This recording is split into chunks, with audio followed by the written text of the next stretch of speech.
Hello. Hello. Hello Prabhakar sir. Sanjay ji join. Okay.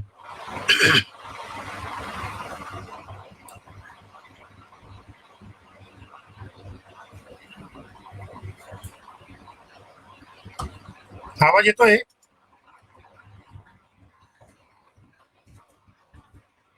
आवाज येतो आहे? ओके, सुरू करतोय.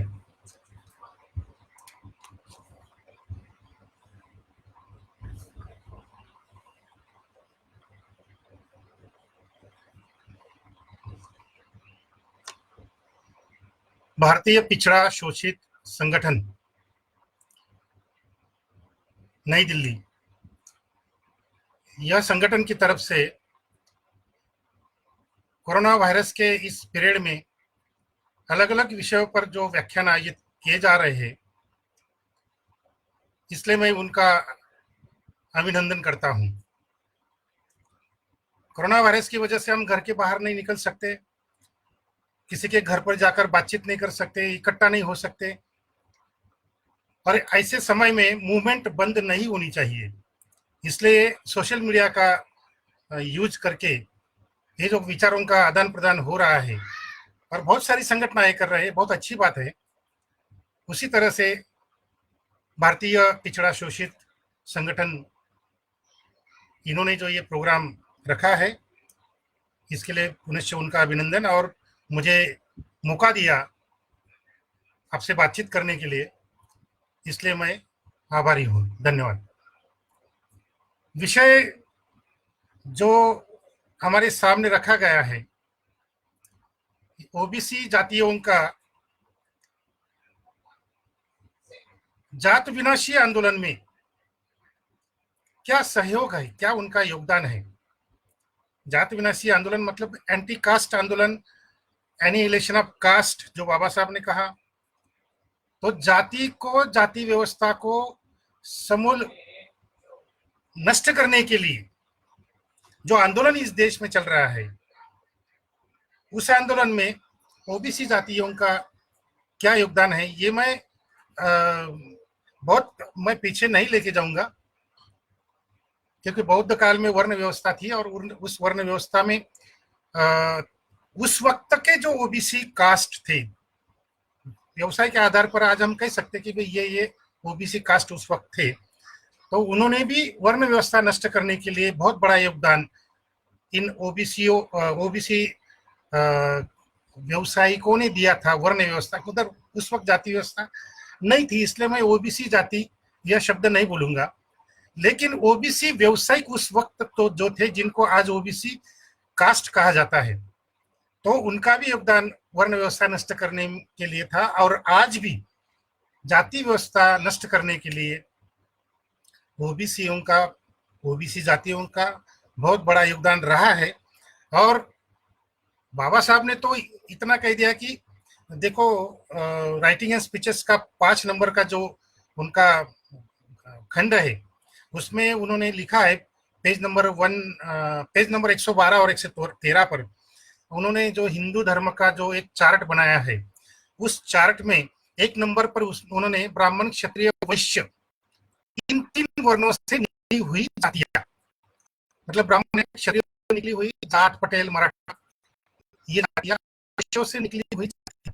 आज आपको मालूम है कि वैश्य जातियां है, तो ब्राह्मण, क्षत्रिय, वैश्य वर्णों से निकली हुई जातियां पहले भाग में उन्होंने, बाबा साहब ने रखा. दूसरे भाग शूद्र मतलब ओबीसी जातियां. तीसरे भाग में उन्होंने कहा कि ये जो घुमंतु जातियां है, गुनेगार जमाती है, घुमंतु, एंटी विजेंटी हम जिनको बोलते हैं, वो 3 नंबर पे है. और 4 नंबर पे है अनटचेबल कास्ट. और ये 4 देने के बाद बाबा साहब एक बात लिखते हैं, ये जो पहले पार्ट में मैंने ब्राह्मण, क्षत्रिय, वैश्य रखा है, ब्राह्मण, जाट, पटेल, मराठा और ये व्यापारी वगैरह जातियां जो है, ये पहले पार्ट में मैंने इसलिए रखा है कि ये सभी कास्ट, ब्राह्मण, क्षत्रिय, वैश्य वर्णों से निकली हुई सभी कास्ट, ये जाति व्यवस्था का समर्थन करते हैं, जाति व्यवस्था को सपोर्ट करते हैं, क्योंकि जाति व्यवस्था की वजह से ब्राह्मण क्षत्रिय वैश्यों को फायदा मिलता है, उनके हित संबंध उसमें है। और इसलिए वो हमेशा, वो चाहे कितनी भी पुरोगामी बात कर ले, वो चाहे कितनी भी फुले अम्बेडकरवादी बात कर ले, लेकिन ब्राह्मण क्षत्रिय वैश्य, ब्राह्मण जाट पटेल मराठा वैश्य जातीय जो जातियां है, ये हमेशा ये जाति व्यवस्था का सपोर्ट करते हैं, कभी छिपे तरीके से करते हैं, कभी ओपनली करते हैं। ये बाबा साहब ने बात की। बाबा साहब बाद में शूद्रों पर आते हैं। शूद्र मतलब ओबीसी जातियां। ये जो शूद्र जातियां है, इनके ऊपर जाति व्यवस्था का अन्याय होता है। घुमंतु जातियां है, उनके ऊपर भी होता है। और सबसे ज्यादा अन्याय अत्याचार अनटचेबल कास्ट पर होता है। तो बाबा साहब ने सीधी सी बात कही, जाति व्यवस्था अंत का जो आंदोलन होगा, जो संघर्ष होगा, उसका नेतृत्व अनटचेबल कास्ट करेगी। वैचारिक नेतृत्व या प्रैक्टिकल में नेतृत्व ये अनटचेबल कास्ट करेगी, लेकिन उनकी फौज होगी ये ओबीसी और घुमंतु जातियां। ये ओबीसी जिनके तरफ है उनकी विजय होती है। देखो, ओबीसी जब तक कांग्रेस के तरफ था, कांग्रेस राज करती थी, फिर भाजपा की तरफ आई तो भाजपा राज करने लगी। तो ये ओबीसी जातियां जाति व्यवस्था नष्ट करने के लिए जो आंदोलन चल रहा है, उसमें जितनी ज्यादा से ज्यादा वो सहयोग करेगी, उतनी जल्दी जाति व्यवस्था खत्म होने में मदद होगी। ये बाबा साहब का सिद्धांत है, आप पढ़ सकते हैं। राइटिंग एंड स्पीचेस 5वां खंड, पान नंबर 112 और 113 पर। तो ओबीसी के बारे में आप बात करते हैं कि तात्या साहब महात्मा ज्योतिराव फुले जी ने सबसे पहले यही सिद्धांतों को दोहराया। उन्होंने कहा कि हमारे देश में अगर जाति व्यवस्था खत्म करनी है, तो जो ज्यादा से ज्यादा पीड़ित है, शोषित है, उनको पहले जागरूक करना चाहिए, उनको पहले जागरूक करना चाहिए, क्योंकि वही लोग ये जाति व्यवस्था खत्म करने का आंदोलन शुरू करेंगे। तो सिद्धांत तो वही था। देखो, उसी वक्त यूरोप में मार्क्स ये कम्युनिस्ट का मैनिफेस्टो लिख रहे थे। तो लिखते हैं मैनिफेस्टो में, जाहिरनामा में, कम्युनिस्ट पक्ष का जाहिरनामा, मार्क्स लिखते हैं कि वर्ग व्यवस्था वही नष्ट करेंगे जो वर्ग व्यवस्था की वजह से ज्यादा शोषित और पीड़ित है। और उन्होंने कहा कि वर्ग व्यवस्था के कारण सबसे ज्यादा शोषित पीड़ित कामगार वर्ग है, तो कामगार वर्ग ही वर्ग व्यवस्था नष्ट करने का आंदोलन करेगा, उसका नेतृत्व करेगा, वैनगार्ड बनेगा। ये मार्क्सवाद उधर लिखा जा रहा था। और उसी वक्त तात्या साहब महात्मा ज्योतिराव फुले 1948 में उधर कम्युनिस्ट मैनिफेस्टो लिखा जा रहा था। और 1848 में इधर तात्या साहब, उसी साल में तात्या साहब महात्मा ज्योतिराव फुले अनटचेबल के लिए स्कूल निकाल रहे थे, श्रिया लेडीज के लिए स्कूल निकाल रहे थे। और प्रैक्टिकल में ये बात वो बता रहे थे कि जाति व्यवस्था के अन्याय अत्याचार जो ज्यादा से ज्यादा होते हैं, वो सबसे ज्यादा शूद्र जो है वो औरतें हैं और अनटचेबल है। तो इनको पहले जागरूक करना चाहिए, और यही आंदोलन जाति व्यवस्था के खिलाफ करेंगे। तो सिद्धांत वही था, उधर वर्ग की भाषा हो रही थी, इधर जाति की भाषा हो रही थी। उसी वक्त, उसी समय पे देखो, तात्या साहब महात्मा ज्योतिराव फुले जी ने कभी मार्क्स को देखा नहीं, मार्क्स की कोई किताब तात्या साहब ने नहीं पढ़ी, और मार्क्स का कोई विचार भी उनके सामने किसी ने रखा नहीं। फिर भी जब वो मार्क्स लिख रहे थे, जब मार्क्स उधर लिख रहे थे, तात्या साहब महात्मा ज्योतिराव फुले इधर कर रहे थे। तो तात्या साहब महात्मा ज्योतिराव फुले ने ये पहला सिद्धांत इस भारत में रखा कि जाति व्यवस्था से जो सबसे ज्यादा पीड़ित है, उनको पहले जागरूक करना चाहिए। और उन्होंने काम शुरू किया अनटचेबल और स्त्रियों के लिए, औरतों के लिए जागृति का काम, उनके लिए स्कूल निकालने का काम। तो दूसरा सिद्धांत आता है तात्या साहब महात्मा ज्योतिराव फुले जी का, वो शूद्रादि अतिशूद्र यह संकल्पना रखते हैं। तो शूद्रादि अतिशूद्र यह संकल्पना जो है, इसको डॉक्टर बाबा साहेब अम्बेडकर जी ने उसको विकसित किया, उसको डेवलप किया, और कहा कि शूद्रादि अतिशूद्र के बजाय हमने SC ST OBC ये 3 सूत्रों में उनको अलग अलग करके उनको प्रतिनिधित्व देने की बात कही। प्रतिनिधित्व मतलब आरक्षण जो अलग शब्द है, तो प्रतिनिधित्व ये शब्द ठीक है। मतलब प्रशासन में प्रतिनिधित्व चाहिए, पॉलिटिक्स में प्रतिनिधित्व चाहिए, हर क्षेत्र में प्रतिनिधित्व चाहिए, मतलब आरक्षण। तो प्रतिनिधित्व ये ठीक शब्द है। तो तात्या साहब महात्मा फुले जी ने जो जो सिद्धांत रखे, तो वो सब सिद्धांत बाबा साहब आम्बेडकर ने उन्होंने उनको डेवलप किया, विकसित किया। देखो और एक बात है, तात्या साहब महात्मा ज्योतिराव फुले ऐसे एक व्यक्ति थे जिनका अंग्रेज बहुत ख्याल रखते थे। मतलब तात्या साहब महात्मा ज्योतिराव फुले जी क्या बोल रहे हैं, क्या लिख रहे हैं, कार्यकर्ताओं से क्या डिस्कशन कर रहे हैं, और अलग अलग जो मैगजीन में, वीकली पेपर्स में जो तात्या साहब लिखते थे, वो अंग्रेज अधिकारी बहुत समीक्षा करते थे उनकी। अब देखो मैं एक उदाहरण देता हूँ। तो जो ब्राह्मणों ने जब कहा इन अंग्रेज अधिकारियों को कि भाई हम हिंदुओं को भी रिजर्वेशन चाहिए क्लास 1 क्लास 2 की पोस्ट पर, क्योंकि उस वक्त क्लास 1 और क्लास 2 जो पोस्ट थी, मतलब कलेक्टर वगैरह, ये सिर्फ अंग्रेज अधिकारियों को ही मिलती थी, किसी गैर अंग्रेज को ये पोस्ट नहीं मिलती थी। तो पुणे के जो कुछ 2-4 ब्राह्मण थे, उन्होंने अंग्रेज अधिकारी को एक लेटर लिखा और कहा कि हम हिंदुओं को भी आरक्षण चाहिए। तो देखो आरक्षण की मांग सबसे पहले ब्राह्मणों ने की है इस देश में, अंग्रेजों के तुलना में।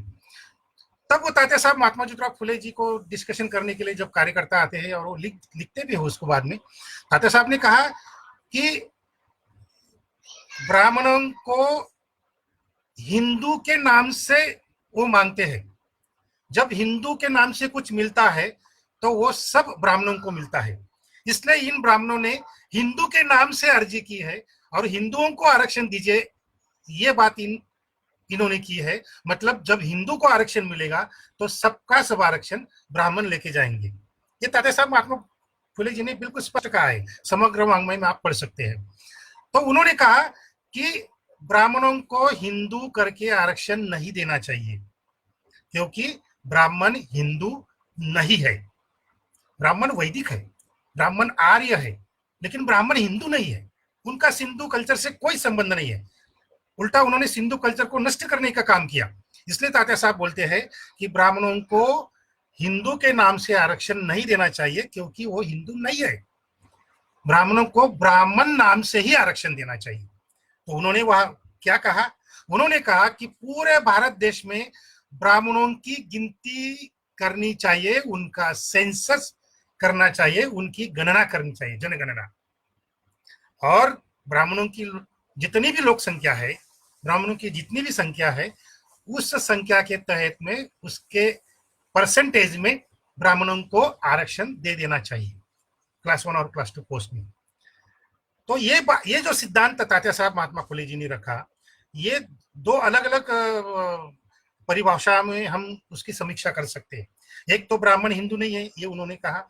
दूसरी बात ये कही कि ब्राह्मणों की संख्या गिनती करके उनके परसेंटेज में उनको आरक्षण देना चाहिए, मतलब ब्राह्मणों को आरक्षण देना चाहिए, और बाकी सब जो लोग हैं नॉन ब्राह्मण, वो खुले में रहने चाहिए। ये एक दूसरा सिद्धांत था। तो देखो ये जो सब सिद्धांत तात्या साहब ने जो रखे हैं, उनका एक अलग तरह से डेवलपमेंट बाबा साहब अम्बेडकर जी ने किया, और वो संविधान में हम सब देखते हैं कि बाबा साहब ने उन्होंने जो लिखा है।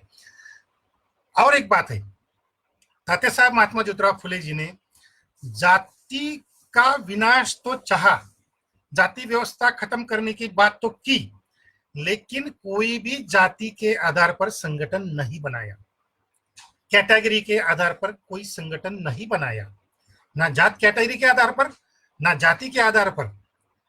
तात्या साहब महात्मा फुले जी ने जो काम किया, जैसे समझो कि अभी उन्होंने किसान आंदोलन खड़ा किया, तो किसान शेतकरी वर्ग, किसान वर्ग, इसका आंदोलन करके उन्होंने सेठजी भटजी लाडजी के खिलाफ संघर्ष खड़ा किया, मतलब जाति व्यवस्था के खिलाफ संघर्ष किया। मतलब संगठन कौन सा है, शेतकरी वर्ग का है, शेतकरी जातियों का नहीं है, शेतकरी वर्ग का संगठन है, जो सेठजी भटजी लाडजी के खिलाफ, मतलब ब्राह्मण क्षत्रिय वैश्यों के खिलाफ संघर्ष करती है। ये भालेकर नाम के जो कार्यकर्ता थे तात्या साहब महात्मा ज्योतिराव फुले फुले जी के, तो वो तात्या साहब महात्मा ज्योतिराव फुले जी से मार्गदर्शन लेकर काम करते थे। दूसरे दूसरे बहुत बड़े शिष्य नारायण मेघाजी लोखंडे, उन्होंने कामगार वर्ग ये नाम से संगठन बनाया, वर्ग नाम से संगठन किया, जाति नहीं, वर्ग नाम से संगठन किया, और उस कामगार संगठन के बैनर के नीचे उन्होंने जाति व्यवस्था के खिलाफ आंदोलन किया। देखो, तो ये सिद्धांत तात्या साहब महात्मा ज्योतिराव फुले जी ने जाति व्यवस्था खत्म करने के लिए जाति के नाम पर कोई संगठन नहीं बनाया, वर्ग के नाम पर संगठन बनाया। उस वक्त वर्ग बन रहे थे, वर्ग बनने की प्रक्रिया शुरू हो गई थी, लेकिन वर्ग व्यवस्था नहीं थी।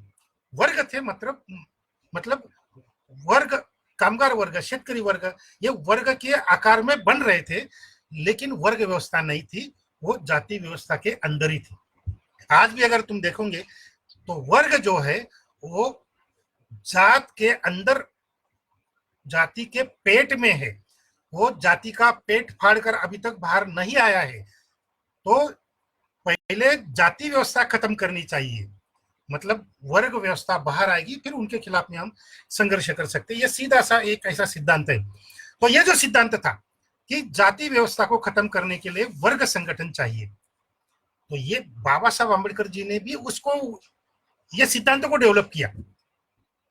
इंडिपेंडेंट लेबर पार्टी, स्वतंत्र मजदूर पक्ष, ये क्या था?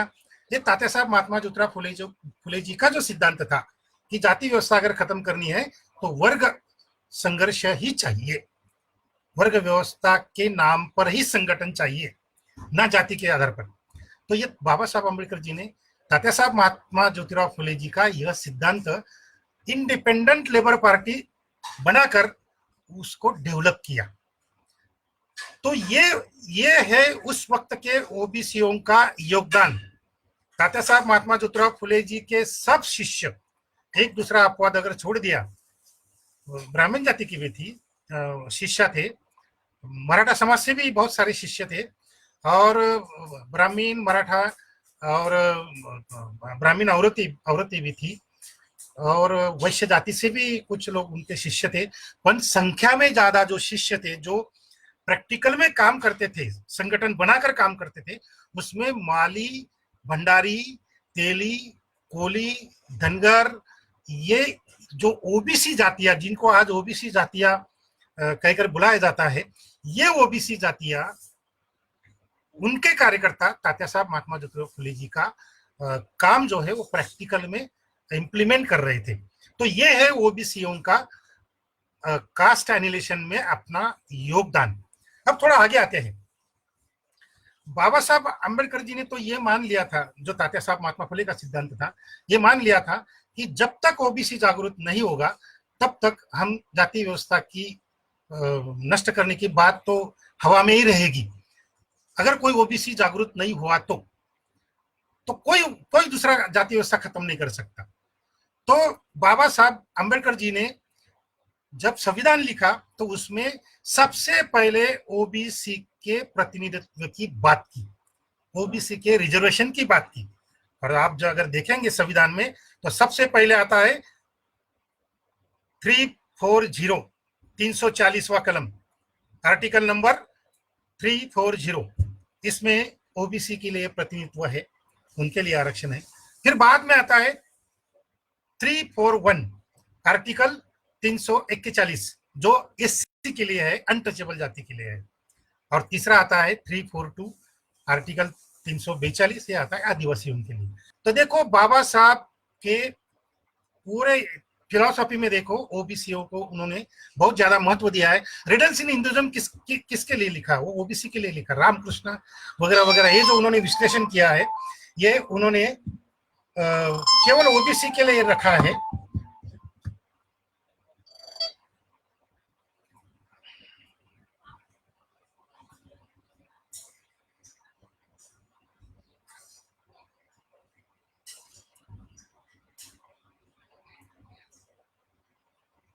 पहले मैं बंद कर लेता हूं।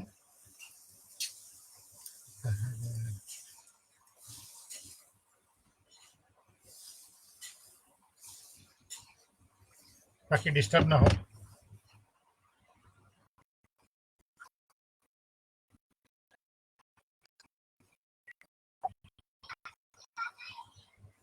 तो हम ये बात पहले जान लीजिए कि तात्या साहेब महात्मा ज्योतिराव फुले जी, बाबा साहब आम्बेडकर जी, छत्रपति शाहू राजे, ये इनका ओबीसी के ऊपर बहुत फोकस था और वो जायज भी था।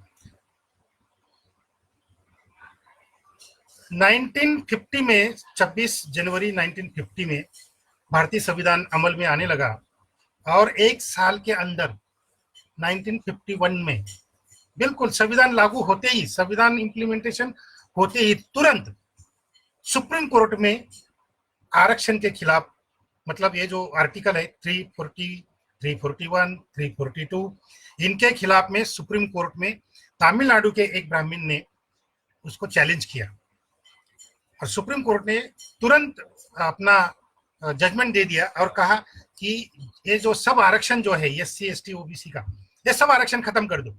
ये जजमेंट सुप्रीम कोर्ट ने दे दिया और केंद्र सरकार जो थी वो सोच रही थी कि ये सुप्रीम कोर्ट का जजमेंट है तो हमको मानना पड़ेगा। तो उस वक्त तमिलनाडु में बहुत बड़ा ओबीसी आंदोलन चल रहा था स्वामी पेरियार जी के नेतृत्व में, और तमिलनाडु के ओबीसीओं ने आंदोलन किया, इसलिए केंद्र सरकार को और सुप्रीम कोर्ट को पीछे जाना पड़ा, वो जजमेंट वापस लेना पड़ा और भारत में पहली बार संविधान में संशोधन हुआ, पहली बार घटना दुरुस्ती हुई तमिलनाडु के ओबीसीओं के आंदोलन की वजह से। और तुरंत उस वक्त के प्रधानमंत्री नेहरू जी, उन्होंने तुरंत पार्लियामेंट को सेशन बुलाया, पार्लियामेंट में ये संशोधन रखा और कहा कि एससी एसटी ओबीसी का आरक्षण खत्म नहीं होना चाहिए, इसलिए आर्टिकल 15 में और आर्टिकल 16 में एक उपकलम, एक आर्टिकल जोड़ दिया 15(4)(16)(4) का, और उसमें एससी एसटी ओबीसी के आरक्षण को संरक्षण देना पड़ा और सुप्रीम कोर्ट का जो जजमेंट था वो खारिज हो गया। तो ये काम किसने किया? तमिलनाडु के ओबीसीओ ने ये काम किया। पूरे भारत के एससी एसटी ओबीसी को आरक्षण बचाने का काम सिर्फ तमिलनाडु के ओबीसीओ ने किया। तो ये है ओबीसी का एंटी कास्ट मूवमेंट में बहुत बड़ा योगदान। और देखो आप जैसे जैसे आगे चलते हैं, जैसे जैसे ओबीसी जागरूक होते जा रहे हैं, वैसे वैसे जाति व्यवस्था को धक्का लगने लगा है। एक एक उदाहरण मैं दूंगा। देखो कालेलकर आयोग तो उस पे ऊपर डिस्कशन भी नहीं हुआ।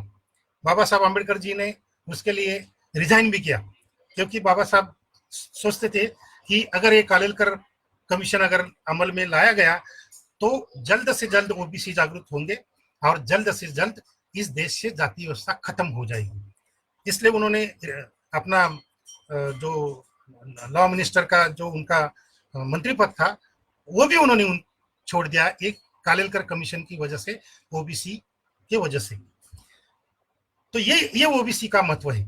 और ये जैसे जैसे ओबीसी जागरूक हो रहे हैं वैसे वैसे ये पूरी जो राजनीति है, ब्राह्मण राजनीति, जाति व्यवस्था की राजनीति, वो खत्म होने लगी थी।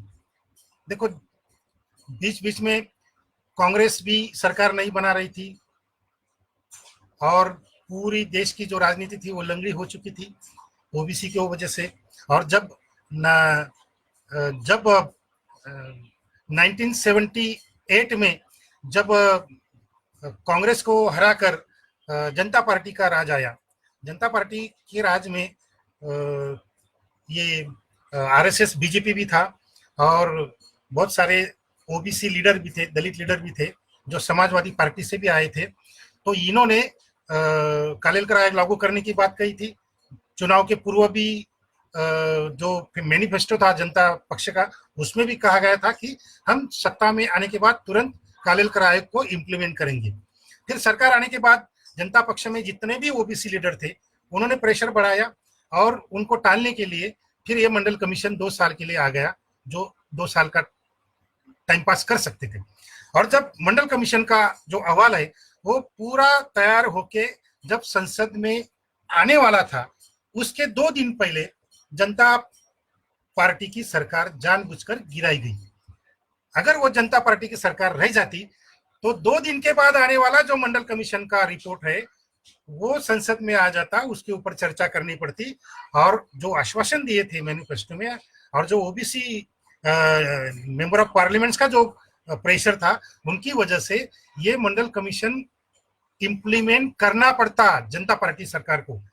तो ये नौबत ना आए, इसलिए जानबूझकर सभी पार्टियों के ब्राह्मण एकत्र आके, मतलब समाजवादी ब्राह्मण, कम्युनिस्ट ब्राह्मण, भाजपा के ब्राह्मण, कांग्रेस के ब्राह्मण, ये सभी अलग अलग पार्टी के जो ब्राह्मण लोग हैं, इन्होंने इकट्ठा आकर जनता पार्टी की सरकार गिरा दी, ताकि कालेलकर आयोग, मंडल कमीशन की कोई बात नहीं रहे। और फिर बाद में जब कांग्रेस की सरकार आई, इंदिरा गांधी जी की सबसे बड़ा बहुमत लेकर आई, तो उन्होंने जब पार्लियामेंट शुरू हुई, तो पार्लियामेंट शुरू होने के बाद एक 2-3 दिन मंडल कमीशन के रिपोर्ट पर चर्चा हुई, और फिर बाद में इंदिरा जी ने वो मंडल कमीशन का रिपोर्ट भी हमेशा के लिए दबाने की कोशिश की। तो फिर बाद में आते हैं वीपी सिंह सरकार, मतलब जनता दल की सरकार। अभी देखो, जनता पार्टी के सरकार में और जनता पार्टी में ओबीसी लीडरों का वर्चस्व था, लेकिन जनता दल में जो वीपी सिंह की सरकार थी और जो पक्ष था उनका, जनमोर्चा करके, उसमें ओबीसी लीडर डोमिनेंट थे। देखो, डोमिनेंट अलग बात है और प्रभाव अलग बात है। तो यह वीपी सिंह सरकार जो थी, उसमें ओबीसी लीडर सबसे ज्यादा डोमिनेंट थे, उनका सबसे ज्यादा प्रेशर था, इसलिए वीपी सिंह जी को मंडल कमीशन लागू करना पड़ा। कोई बात नहीं, इधर उधर की कोई बात नहीं, सरकार आ गई है, मैनिफेस्टो में कहा है, तो आपको अभी इधर उधर की बात करने के बजाय तुरंत मंडल कमीशन को लागू किया जाए। तो वीपी सिंह सरकार को वो मंडल कमीशन लागू करना पड़ा। देखो, तब से लेकर जो ओबीसी में जागृति आ गई, पॉलिटिकल जागृति बोल रहा हूं मैं, तो 1990 के बाद, 1990 के बाद भारत की राजनीति इतनी चरमरा गई, ना बीजेपी ना कांग्रेस 2014 तक पूर्ण बहुमत से कभी भी सरकार को स्थापित नहीं कर सके। और बीच बीच में जो जनता पक्ष के, जनता पार्टी के प्राइम मिनिस्टर बनते थे, कोई 6 महीने के लिए, कोई 4 महीने के लिए, क्योंकि देखो, एक कांग्रेस के सपोर्ट में, कम्युनिस्टों के सपोर्ट में, बीजेपी के सपोर्ट में ये सब काम चल रहा था। कभी कांग्रेस सरकार गिरा देती थी, कभी बीजेपी सरकार गिरा दी थी, और कभी षड्यंत्र करके ओबीसी लीडर को साइड ट्रैक कर दिया जाता था। देखो, पहला ओबीसी प्राइम मिनिस्टर इस देश में देवेगौड़ा जी बने। और देखो फर्क क्या होता है, जब कोई अपने जाति का, अपने कैटेगरी का लक्षण लेकर जब कोई आदमी पावर में आता है ताकत लेकर, तो वो क्या करता है, ये देवेगौड़ा जी ने सिद्ध कर दिया।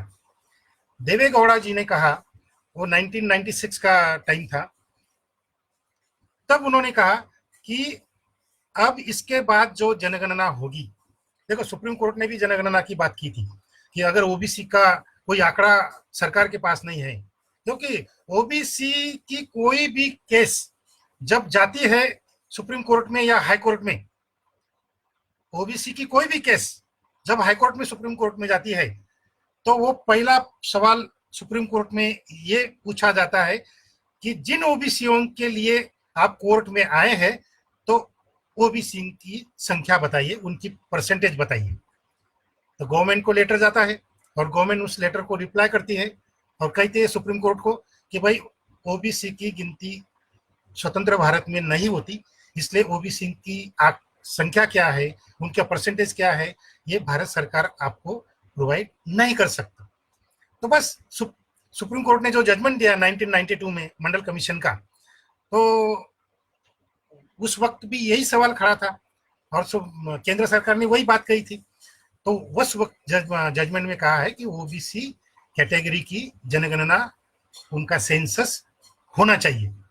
तो देवेगौड़ा जी ने अलग क्या किया, वो उसके बाद में इतने प्राइम मिनिस्टर आए, किसी ने ओबीसी सेंसस की बात नहीं की, लेकिन जब पहली बार ओबीसी प्राइम मिनिस्टर बना, तो उस ओबीसी प्राइम मिनिस्टर ने ओबीसी सेंसस की बात की और मंत्रिपरिषद में ये ठराव पास कर लिया, मंजूर कर लिया कि जब 2001 में राष्ट्रीय जनगणना होगी तब उस जनगणना में ओबीसी जातियों की जनगणना हम करेंगे। और ये मंत्रिपरिषद में ये ठराव मंजूर भी कर लिया, पार्लियामेंट में भी मंजूर हो गया। और ये ठराव मंजूर होने के बाद कांग्रेस ने तुरंत देवेगौड़ा जी को प्रधानमंत्री पद से हटा दिया और उनकी जगह पे ये गुर्जर करके ये गुर्जर करके कोई आए थे, तो वो प्राइम मिनिस्टर बन गए। फिर बाद में फिर चुनाव हो गए और चुनाव के बाद 2 बार चुनाव हुए। फिर उसके बाद अटल बिहारी जी की लूड़ी लंगड़ी सरकार आई जिसको कांग्रेस ने 5 साल तक बचाए रखा। अटल बिहारी जी की जो सरकार थी उसको छुपा सपोर्ट करके, हिडन सपोर्ट करके कांग्रेस ने उसको 5 साल तक बनाए रखा, क्योंकि अगर अटल बिहारी की सरकार गिर जाती तो फिर से कोई देवेगौड़ा जैसा प्राइम मिनिस्टर बन जाता और फिर 2001 में ओबीसी की गिनती करनी पड़ती, उनका सेंसस करना पड़ता। तो ओबीसी का सेंसस की कोई बात ही नहीं हो, इसलिए कांग्रेस ने अटल बिहारी जी की सरकार को हिडन सपोर्ट करके उसको 5 साल तक चलाया, कांग्रेस ने चलाया। जैसे कि महाराष्ट्र में 2014 में जो फडणवीस सरकार आई उसको कोई सपोर्ट नहीं था, शिवसेना ने सपोर्ट किया नहीं था, वो तो सरकार बना भी नहीं सकते थे। लेकिन फडणवीस साहब को माननीय शरद पवार जी साहब ने ओपनली सपोर्ट करके फडणवीस साहब को 5 साल तक आराम से सरकार चलाने के लिए बोल दिया कि आप आराम से सरकार चलाओ, राष्ट्रवादी कांग्रेस का आपको पूरा सपोर्ट है, ओपन सपोर्ट है। तो उसी तरह अटल बिहारी की जो सरकार थी 1999 में बनी, जो 2004 तक चली, 5 साल तक चली, वो भी ऐसे ही कांग्रेस के छुपे समर्थन से 5 साल तक चली ताकि ओबीसी सेंसस की कोई बात आगे ना आए। तो ये ओबीसी की ताकत थी, देखो ये ओबीसी की ताकत थी। तो 2014 तक जो ओबीसी लीडर आगे आए, लालू जी आए, मुलायम जी आए, भुजबल साहब भी आ गए और हर एक राज्य में कोई ना कोई ओबीसी लीडर डोमिनेंट था, प्रभावी था। और भुजबल साहब ने तो ओबीसी जनगणना के लिए 10 लाख की रैली दिल्ली में लेने की बात कही थी। और तुरंत उसी दिन उस वक्त के जो होम मिनिस्टर थे, जिनके अंदर में ये जनगणना का डिपार्टमेंट है, वो प्रणब मुखर्जी, उन्होंने तुरंत ओबीसी जनगणना हम करेंगे ये पार्लियामेंट में खड़े होकर कहा और आह्वान किया कि ओबीसी नेताओं को कि आप आंदोलन ना करें। देखो, अगर प्रणब मुखर्जी ने पार्लियामेंट में अगर ये नहीं कहा होता कि हम ओबीसी जनगणना करेंगे, तो दिल्ली में सब ओबीसी लीडर के नेतृत्व में, उस वक्त भुजबल साहब प्रमुख थे, उन्होंने कहा था कि मैं 10 लाख लोगों की, ओबीसी लोगों की रैली दिल्ली में लाऊंगा। तो ये ओबीसी से डर गए। 10 लाख क्या, 1 लाख भी ओबीसी अगर दिल्ली में आ जाते तो पूरे देश का माहौल बदल जाता। और ये डरते हैं ओबीसी के आंदोलन को, इसलिए तुरंत भुजबल साहब ने घोषणा की और तुरंत उसी दिन पार्लियामेंट में प्रणब मुखर्जी ने कह दिया कि हम ओबीसी जनगणना करेंगे, आप आंदोलन मत करो। लेकिन बाद में मालूम हुआ कि ये तो प्रणब जी तो बस झूठा बोल रहे थे, क्योंकि ओबीसी जनगणना उन्होंने राष्ट्रीय जनगणना में की ही नहीं। और वो टालने के लिए, देखो टालने के लिए अलग अलग बातें होती है, बोलते हैं हम करेंगे ओबीसी जनगणना करेंगे, लेकिन टालने के लिए अलग अलग बातें होती है। तो उस वक्त 2011 में सब ओबीसी लीडर, सब मेंबर ऑफ पार्लियामेंट ओबीसी के, उन्होंने पार्लियामेंट बंद करने की कोशिश की, पार्लियामेंट को चलने नहीं दिया। आप जब तक मान्य नहीं करते ओबीसी जनगणना की बात, तब तक हम पार्लियामेंट नहीं चलने देंगे। देखो, ओबीसीओ ने कम से कम 4 बार पार्लियामेंट को बंद किया है। तो ये ओबीसी की ताकत है, समझो। और मान्य तो कर ली बात कि ओबीसी जनगणना करेंगे, लेकिन टालने के लिए उन्होंने कहा कि जो हम सर्वेक्षण कर रहे हैं, आर्थिक सर्वेक्षण, उसमें हम जाति का भी सर्वेक्षण जोड़ रहे हैं। और SECC करके जो उन्होंने socio economic caste census, SECC, इसके लिए अलग से कानून बनाया 2010 का नाम का कानून है वो, SCCC 2010, ये नया कानून बनाया और उस कानून के तहत उन्होंने कहा कि ओबीसी जाति की हम सभी कास्ट की गिनती करेंगे, सभी जाति की गिनती करेंगे, ब्राह्मण, मराठा, ओबीसी, एससी, एसटी सभी की गिनती करेंगे। और SCCC के अंदर में उन्होंने सभी जातियों की गिनती की। लेकिन SCCC 2010 का जो कानून था उसमें एक बात कही गई थी कि SCCC जनगणना के अंतर्गत जो भी डेटा मिलेगा, जो भी जानकारी मिलेंगी, वो डेटा, वो जानकारी किसी को भी बताने के लिए हमें बंधन नहीं है। हमें कोई बोल नहीं सकता कि ये हमको ये जानकारी नहीं, बिल्कुल नहीं मिलेगी। किसी ने ये इंफॉर्मेशन के कानून के अंदर अगर किसी ने अर्जी की तो उसको भी नहीं मिलेगा। सुप्रीम कोर्ट में जाओ, सुप्रीम कोर्ट को भी नहीं मिलेगी। ये कानून में लिखा गया। और अभी तक देखो मुसलमानों की गिनती हुई, वो परसेंटेज आ गया, SC ST का परसेंटेज आ गया, लेकिन OBC का परसेंटेज आज तक नहीं आया। जनगणना तो हो गई है लेकिन परसेंटेज नहीं बता रहे हैं, क्योंकि ये जो लोग हैं सत्ता में बैठे हुए ब्राह्मण, क्षत्रिय, वैश्य, ये सिर्फ डरते हैं OBC को। वो SC को नहीं डरते, वो ST को नहीं डरते, मुसलमानों को तो डरने का सवाल ही नहीं। वो डरते सिर्फ OBC जागृति को। और जैसे जैसे OBC जागृति, जो तात्या साहब ने कहा, जो बाबा साहब ने कहा कि जैसे जैसे OBC जागृत होते जाएगा वैसे वैसे जाति व्यवस्था खत्म हो जाएगी। और उसी प्रमाण में ये जो ब्राह्मणों के जो पक्ष है, पार्टी है, कांग्रेस है, RSS है, BJP है, और भी छोटे छोटे है, वो सब खत्म हो जाएंगे। तो OBC का ये सबसे बड़ा योगदान एनिहिलेशन ऑफ कास्ट में है। ये जब तक हम जान नहीं लेते, और ये मैं कोई हवा में बात नहीं कर रहा हूं, प्रैक्टिकल में बता रहा हूं। तमिलनाडु में देखो, तमिलनाडु में OBC का राज है, चाहे चीफ मिनिस्टर ब्राह्मण हो, कोई भी हो, लेकिन वो बनता है OBC मूवमेंट की वजह से चीफ मिनिस्टर, चाहे वो जयललिता हो, करुणानिधि हो, कोई भी हो। तो देखो तमिलनाडु में प्योरली OBC का राज है। और जो बात तमिलनाडु के OBCओं ने की है वो किसी दूसरी जात के कोई नेता नहीं कर सका, कोई नेता अभी अब तक नहीं कर सका, वो बात उन्होंने की है। देखो जब सुप्रीम कोर्ट ने कहा कि 50% से ऊपर कोई आरक्षण नहीं होना चाहिए, बस आपको लेटर लिख दिया, आपके राज्य में अगर 50% से ज्यादा रिजर्वेशन है तो उसको आपको करना होगा, कम करना होगा, सबका कम कर दो, SC ST OBC सबका कम कर दो, 50% के अंदर आना चाहिए। ये लेटर केंद्र सरकार ने सभी स्टेट को लिखा, वो सभी स्टेट के चीफ मिनिस्टर के पास गया, सभी चीफ मिनिस्टर ने उस लेटर को पढ़ा, और वैसे तमिलनाडु के चीफ मिनिस्टर ने भी पढ़ा। तो तमिलनाडु के चीफ मिनिस्टर जयललिता जी थी, उन्होंने तुरंत असेंबली का अधिवेशन बुलाया और अधिवेशन के सामने ये लेटर लिखा कि हमारे तमिलनाडु में 69% रिजर्वेशन है, मतलब 50% से ज्यादा रिजर्वेशन है, और सुप्रीम कोर्ट बोल रहा है, केंद्र सरकार बोल रही है कि 69% रिजर्वेशन कम करो, वो 50 के अंदर लाओ और सबका कट करो। ये सब्जेक्ट, ये विषय जब तमिलनाडु के विधानसभा में, असेंबली में आया, तो जो डिस्कशन हुआ और जो निर्णय लिया गया, तो क्या निर्णय लिया गया, तमिलनाडु के सरकार ने केंद्र सरकार को लेटर लिखा और आदेश दिया, विनंती नहीं की, तमिलनाडु के सरकार ने केंद्र सरकार को आदेश दिया। क्या आदेश था वो? देखो OBC की बात बोल रहा हूं मैं, सुन लो।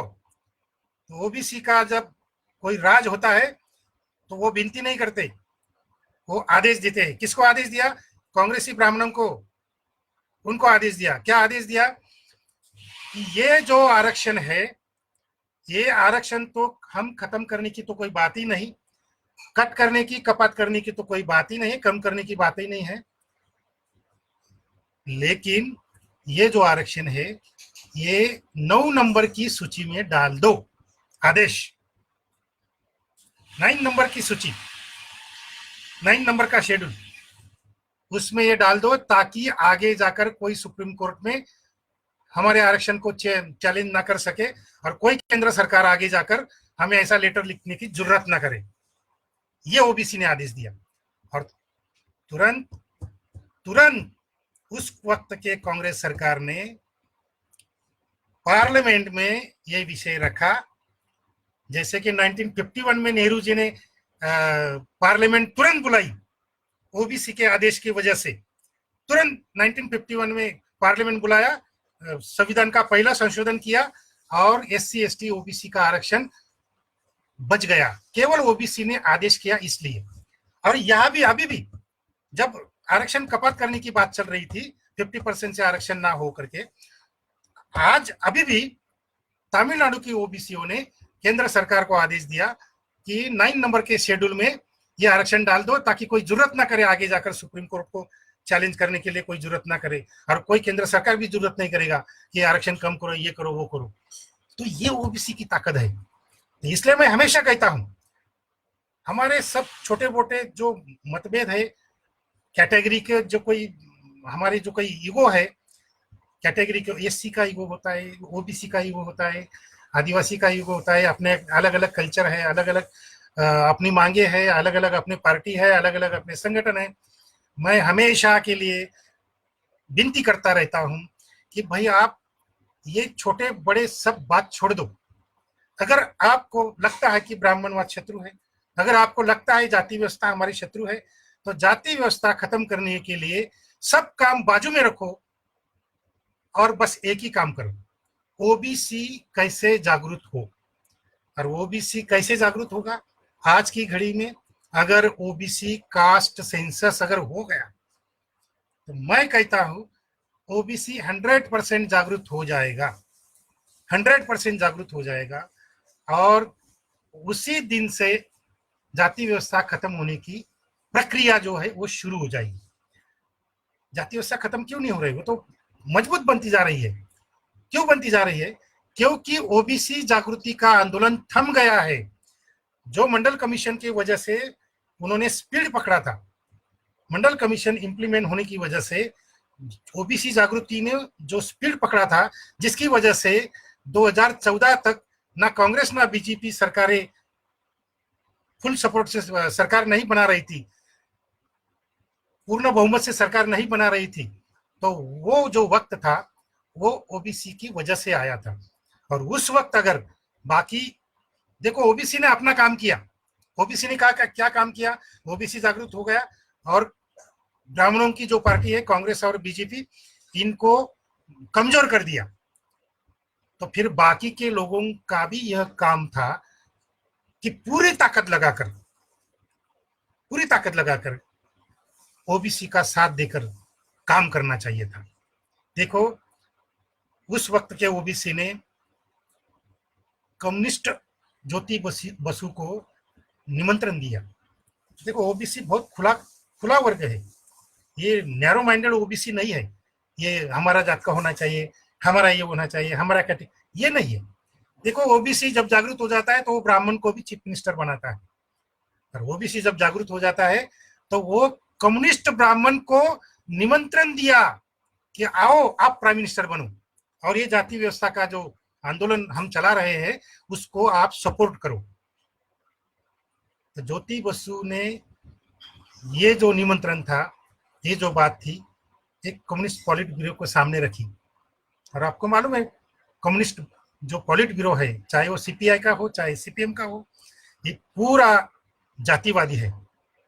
और उन्होंने ये समझ लिया था कि इस वक्त ऐसे समय में जबकि ओबीसी पूरा जागरूक हो रहा है और जाति व्यवस्था नष्ट होने की अभी पूरी संभावना है, उस वक्त अगर कम्युनिस्ट आदमी अगर प्राइम मिनिस्टर बन गया तो हमारे कम्युनिस्ट पार्टी को एनिहिलेशन कास्ट को स्वीकार करना पड़ेगा। बाबा साहब की किताब पड़ेगी। देखो तो एनिहिलेशन कास्ट का जो जिम्मेदारी ओबीसीओ ने उनके ऊपर सौंपी थी, वो उन्होंने कहा कि हम ये जिम्मेदारी नहीं ले सकते। पॉलिट ब्यूरो ने बिल्कुल राइटिंग में लिख दिया कि ओबीसी ये जो प्राइम मिनिस्टर का जो आपका निमंत्रण है ये कम्युनिस्ट पार्टी ठुकरा देती है, ज्योति बसु प्राइम मिनिस्टर नहीं बन सकती। तो देखो ओबीसी ने इतना सब बड़ा काम 70-75 साल में किया है, लेकिन उनको साथ नहीं मिल रही है। बस ओबीसी का विषय आ गया तो दो चार गालियां दे देने का, ये ओबीसी ऐसे है, ओबीसी वैसे है, ब्राह्मणों के गुलाम है, ये है वो है। अरे ब्राह्मणों का राज उखाड़ने का काम तो ओबीसी ही कर रहे हैं, और क्यों गालियां दिए ओबीसी उनको? मेरा भाषण सुनने के बाद ओबीसी को अगर गाली देनी है तो 100 बार सोचो, क्योंकि ओबीसी ने करके दिखाया है, चाहे वो तमिलनाडु के ओबीसी हो या चाहे वो देवेगौड़ा जैसे ओबीसी लीडर हो, उन्होंने करके दिखाया है और ब्राह्मणवाद को लात भी मारी है और उनको भगाया भी है। देखो मैं एक बात बोलता हूँ, बाबा साहब अम्बेडकर जी का जो स्टैचू है हर जिले में है, हर तहसील में है, पूरे भारत भर में है। और बाबा साहब अम्बेडकर जी के स्टैचू को खराब भी कर दिया, कई बार खराब कर दिए, उत्तर प्रदेश में, एमपी में, यूपी में, बिहार में, महाराष्ट्र में, सब तरफ इतनी बार बाबा साहब का स्टैचू खराब कर दिया गया, अवमानना कर दी गई, लेकिन जो प्रतिक्रिया में जो आंदोलन हुए उसमें एक भी ब्राह्मण को पीटा नहीं गया, आंदोलन हुआ, कई बस फोड़ दी, कई रेलवे रोक ली, कई इसको मारा उसको मारा, लेकिन ब्राह्मण को नहीं मारा, इतने स्टैचू खराब होने के बाद भी। लेकिन तमिलनाडु को ओबीसी की बात बोल रहा हूं, तमिलनाडु में सिर्फ एक बार 6 महीने पहले, अभी की बात है, तमिलनाडु में 6 महीने पहले पहली बार स्वामी पेरियार का पुतला खराब कर दिया गया। और प्रतिक्रिया में जो आंदोलन हुआ, बस को नहीं तोड़ा, किसी को पत्थर नहीं मारे, रेल को नहीं रोका, ओबीसीओ ने क्या किया, बस रास्ते में कोई ब्राह्मण दिख गए उसको पीट दिया, 100 ब्राह्मण पीट गए। आज तमिलनाडु का एक भी ब्राह्मण स्वामी पेरियार के स्टैचू के तरफ देखता भी नहीं, उसकी हिम्मत ही नहीं, तो स्टैचू तोड़ने की बात बहुत अलग है। तो ये है एनिहिलेशन ऑफ कास्ट, जो दूसरा कोई नहीं समझ सकता, ओबीसी ने समझा है। देखो, तो ये तो ओबीसी की बात है, और जब ये ओबीसी की बात आप समझ जाओगे, ओबीसी का जो जाति व्यवस्था नष्ट करने में जो योगदान है, वो जिस दिन आप समझ जाएंगे, जो तात्या साहब समझ गए, बाबा साहब समझ गए, स्वामी पेरियार समझ गए, हमारे कार्यकर्ता क्यों नहीं समझते? तो वो समझ लो, जिस दिन आप सब अपना छोटा मोटा काम, अपने ऑर्गेनाइजेशन का, अपना कैटेगरी का, अपने धर्म का, अपने इसका उसका, ये सब का बाजू में रखो और सिर्फ काम करो ओबीसी जागृति के लिए। अगर ओबीसी जागृत हो गया, बाकी के सब सो जाए, कोई बात नहीं, ओबीसी जाग गया तो समझो उसी दिन से ब्राह्मणवाद खत्म होने की प्रक्रिया शुरू हो जाएगी, जाति व्यवस्था खत्म होने की प्रक्रिया शुरू हो जाएगी। और सबसे बड़ी बात यह है कि इस देश में समता आने की बात शुरू हो जाएगी। जो हमारा ये जो सपना था, महामानव भगवान गौतम बुद्ध जी ने देखा, जो चारवाक ने देखा, जो सभी संत परंपरा ने देखा, जो छत्रपति शिवाजी, राजे संभाजी, छत्रपति शाहूराजे, डॉक्टर बाबा साहेब अम्बेडकर, ओबीसी के मसीहा वीपी सिंह जी, मान्यवर कांशीराम जी, सब लोग, क्रांति ज्योति सावित्रीबाई फुले, राष्ट्रमाता जिजाऊ, रमाबाई अम्बेडकर, अहिल्याबाई होळकर, ये सब महामानव का एक ही सपना था कि इस देश से जाति व्यवस्था खत्म हो जाए और इस देश में समानता आ जाए। तो ये सपना अगर आप हमको इम्प्लीमेंट में लाना है, प्रैक्टिकल में लाना है, बातें तो बहुत हो गई, अभी कितने भाषण हो गए, कितने किताबें लिखी गई, महापुरुषों की कितनी जयंती महंती, बहुत हो गया, स्टैचू, उनका स्मारक, इनका स्मारक, इंग्लैंड में सारा स्मारक, जापान में स्मारक, ये बहुत बातें हो गई, ये सब छोड़ो, अभी प्रैक्टिकल की बात करो, प्रैक्टिकल की बात करो, और जाति का ईगो छोड़ो। मेरा जाति का महापुरुष है, वही काम करेगा, वही प्रकाश दिखलाएगा, और मेरा जाति का महापुरुष ही सब दुनिया का काम कर देगा, ये ईगो छोड़ दो। कोई महापुरुष इतना सर्वज्ञ नहीं है कि जो पूरे भारत के सब सवालों का जवाब दे, कोई ऐसा कोई महापुरुष नहीं है। समय आगे जाता रहता है, महापुरुष रुक जाता है, मृत्यु के बाद सब रुक जाते हैं, लेकिन किसी का मृत्यु हो और समय रुक गया, ऐसी तो कोई बात नहीं होती। महापुरुष मृत्यु होने के बाद रुक जाते हैं, उनका तत्वज्ञान रुक जाता है, उनके विचार रुक जाते हैं, समय आगे चलता रहता है। और बदलते समय में नए नए समस्या, नए नए प्रॉब्लम जब सामने आते हैं तो उनको सॉल्व करने के लिए हमको फुले बनना पड़ता है, हमको बाबा साहब बनना पड़ता है, हमको मार्क्स बनना पड़ता है। देखो चीन में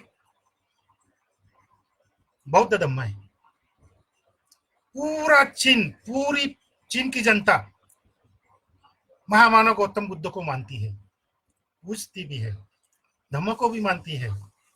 लेकिन चीन की जनता, देखो बहुत बड़ी बात है, चीन की जनता ने मार्क्सवाद स्वीकारने के वक्त में कभी भी बुद्ध को आड़ नहीं आने दिया। हम बुद्ध को भी स्वीकारेंगे और मार्क्स को भी स्वीकारेंगे। उस वक्त बहुत ये डिस्कशन, डिबेट हुआ होगा चीन में डिबेट हुआ होगा कि बुद्ध चाहिए या मार्क्स चाहिए, ये भी डिबेट हुआ होगा।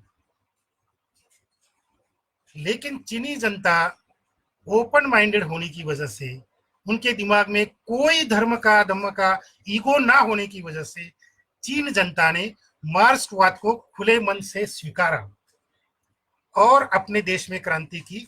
और आज चीन महासत्ता बन बैठा है खुले दिमाग की वजह से ही। जापान में भी वही हुआ, जापान में भी बुद्धिस्ट, वहां पे सभी लोग बुद्धिस्ट हैं। लेकिन जब संकट आया तो चीन की जनता ने भांडवली राष्ट्रवाद, कैपिटलिस्ट नेशनलिज्म जो था वो स्वीकार किया और अपने देश को आगे लाया। तो देखो बदलते समय में बदलते तत्वज्ञान आते हैं, बदलती विचारधारा आती है, क्योंकि समस्याएं बदलती है, परिस्थिति बदलती है, तो हमको भी बदलना चाहिए। ओबीसी लोगों ने कॉमरेड ज्योति बसु को निमंत्रण दिया, आओ आप प्राइम मिनिस्टर बनो। देखो कितना बड़ा खुलापन है, कोई ईगो नहीं है। परिस्थिति के जैसी परिस्थितियां आती है उसके बारे में स्टडी करो, सोचो, और ये काम कौन कर सकता है उनको भी चुनो। सब काम तुम कर सकते हो ये ऐसी बात नहीं है। ऐसे बहुत सारे काम होते हैं कि जो अलग अलग लोगों को कहने के लिए बोलना पड़ता है, और वो कहा उन्होंने, ओबीसी ने कभी ऐसा सोचा नहीं कि जयललिता ब्राह्मण है उसको चीफ मिनिस्टर ना बनाए। कभी ऐसा सोचा नहीं कि ज्योति बसु भी तो ब्राह्मण है और कम्युनिस्ट है, ऐसा कभी नहीं सोचा ओबीसी लोगों ने। तो देखो इस देश में ओबीसी जो कैटेगरी है ना, कि सिर्फ संख्या से ज्यादा नहीं है, संख्या तो है, संख्या तो है, इसके लिए कोई अलग सा कोई प्रोग्राम करना नहीं पड़ता, संख्या तो है। केवल संख्या से काम नहीं चलता, मेरिट होना चाहिए। तो ये मेरिट है ओबीसी में, ये मेरिट है ओबीसी में। आज भी अगर तुम ओबीसी के त्योहार देखेंगे, गांव बोलो, देखो देहाती में जाओ, देहातों में, हमारे खानदेश में जाओ, वहां पे कानबाई का उत्सव होता है।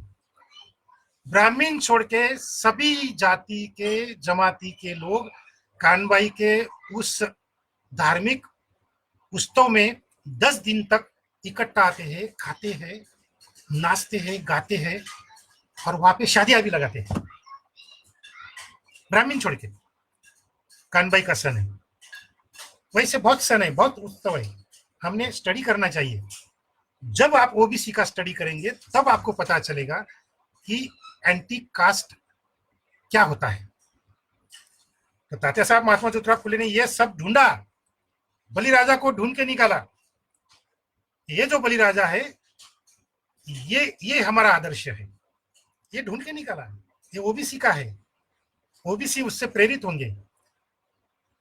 तो जो ये तात्या साहब ने किया, फिर बाद में बाबा साहब ने शंभुक को ढूंढ निकाला, शंभुक भी ओबीसी था, बाबा साहब ने शंभुक को ढूंढ निकाला और कहा कि देखो ये शंभुक क्रांतिकारक है, ओबीसी को कहा। तो जो तात्या साहब महात्मा फुले जी ने किया, जो बाबा साहब ने किया, वो काम हम आगे क्यों नहीं बढ़ाते, नहीं बढ़ा रहे, उल्टा ओबीसी को गालियां दे देकर अपने आप को खुश बस होगा। ओबीसी को 10 गालियां दे दी, वो प्राइम मिनिस्टर मोदी को 10 गालियां फेसबुक पर दे दी, बस हो गया क्रांति, कुछ काम करने की जरूरत नहीं। कैसे चलेगा? देखो मैं आपको दुख देने के लिए नहीं बोल रहा हूं, दुख तो मुझे भी हो रहा है। ये जो कुछ कड़वी बातें मेरे इस लेक्चर में है, इससे मुझे कोई खुशी नहीं हो रही है, मुझे भी दुख हो रहा है, लेकिन अगर नहीं बताई तो ये दुख बढ़ता जाएगा, ये जख्म बढ़ती जाएगी, बोलना ही पड़ेगा। उसके ऊपर तो ऑपरेशन, ये जो जख्म है, ये जख्म मतलब कोई ऐसा ऊपरी ऊपरी नहीं है, ऑपरेशन करना पड़ेगा। मलहम पट्टी से काम नहीं चलेगा, मलहम लगाने से काम नहीं चलेगा।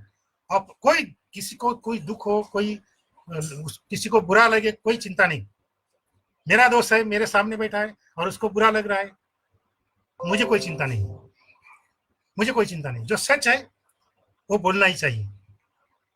मलहम की जरूरत नहीं है, ऑपरेशन करना पड़ेगा तो ऑपरेशन की जरूरत करना पड़ेगा। तो ये बात अगर आप एक ख्याल में ले लीजिए।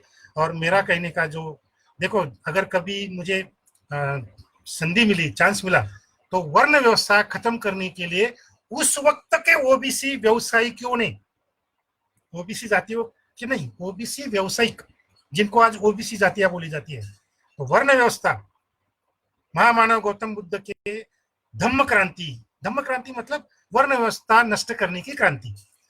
तो महामानव गौतम बुद्ध जी ने जो धम्म क्रांति की, वर्ण व्यवस्था नष्ट करने की, तो वो वर्ण व्यवस्था नष्ट करने के क्रांति में उस वक्त के ओबीसी व्यवसायियों ने बहुत बड़ा योगदान दिया है।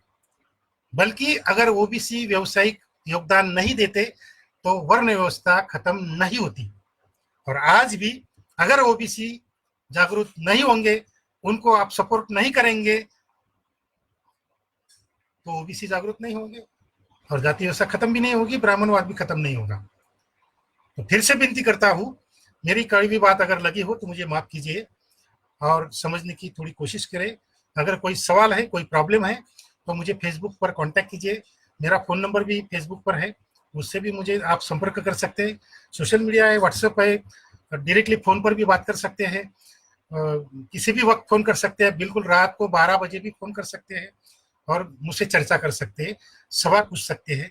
और मैं कोई सर्वज्ञ नहीं हूँ, जितना भी मेरा ज्ञान है मैं उसको यूज करके आपके सवालों का समाधान करने की कोशिश करूंगा।